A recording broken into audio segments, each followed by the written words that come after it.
Is Monster Harvest the perfect marriage between Stardew Valley and Pokemon? I'm not sure. Let's talk about it and find out.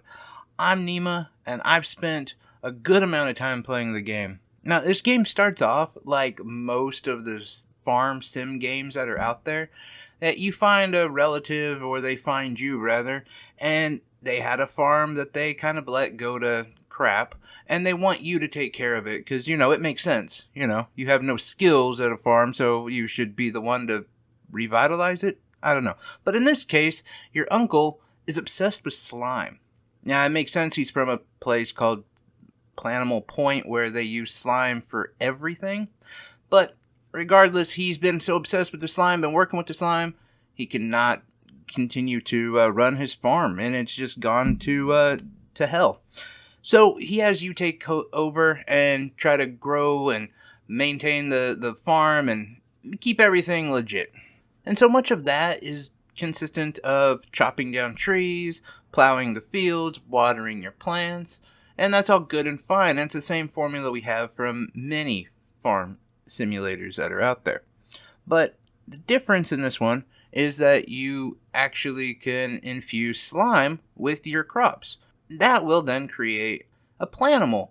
And depending on what type of slime you use, what type of season it is, all of that depends on what type of planimal you get. And there's a variety of them, most of which are actually pretty cool. And I don't love their design. I think like if you're a Mon fan, you're probably going to be more into Pokemon or Nexomon and their designs. But they're simple, but again, they're pretty interesting and well varied. So I'll give it that.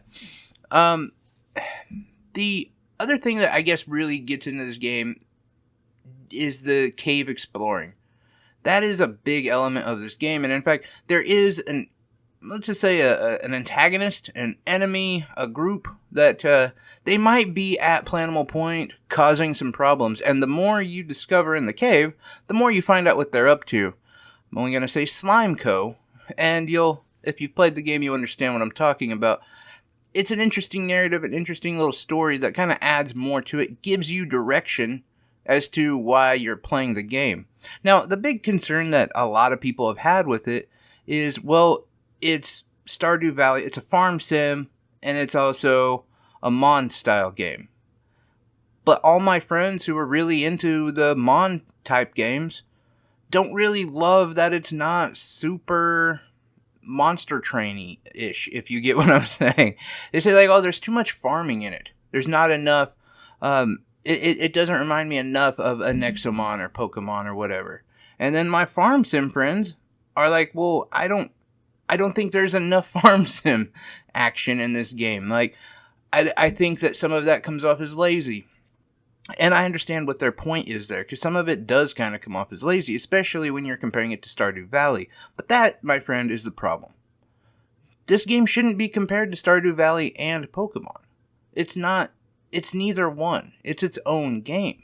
And I think when you look at it that way, and maybe if you have to compare it, if you have to draw some sort of comparison, maybe go Secret of Mana. I know it seems crazy, but that is kind of a good marriage. Now, granted, there is no like actual farm simulating in Secret of Mana, but you do kind of get that world building, town building aspect of it, and it is more like simplistic in that form. I don't know, it's just my thought. Now, ultimately, I found this game to be fun. I enjoyed it a lot. I enjoyed like how busy and vibrant the town is. That's something we don't get in a lot of these type of games.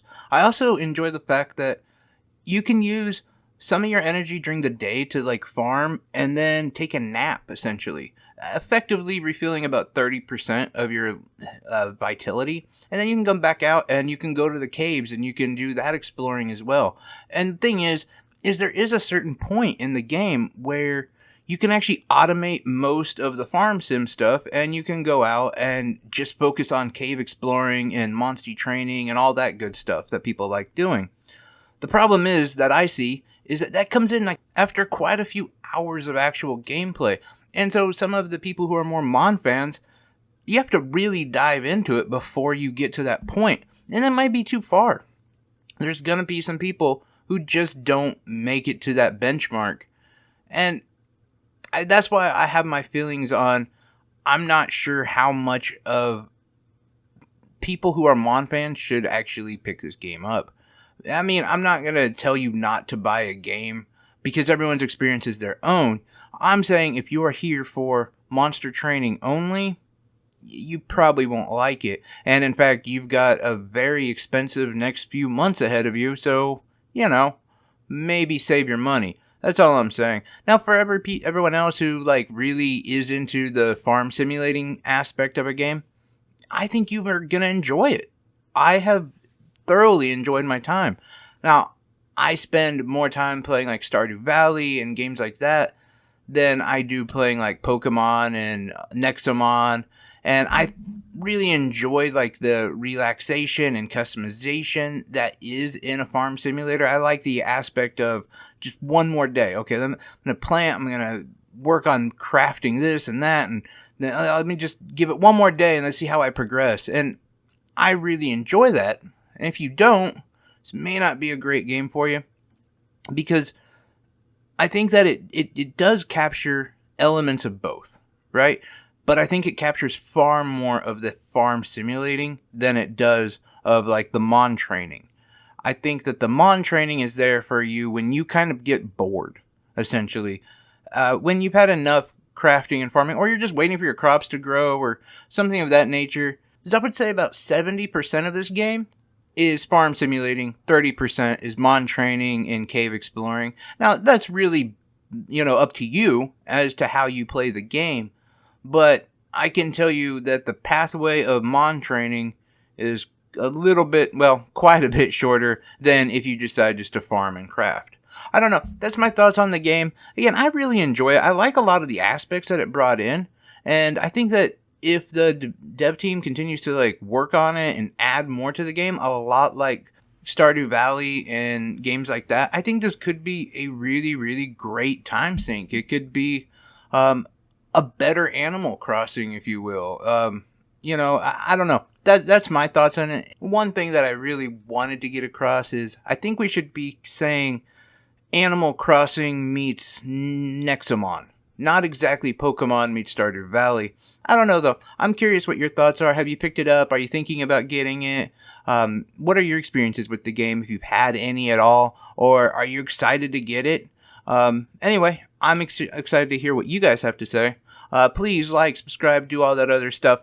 I seriously appreciate you and your time with me. Take care, guys.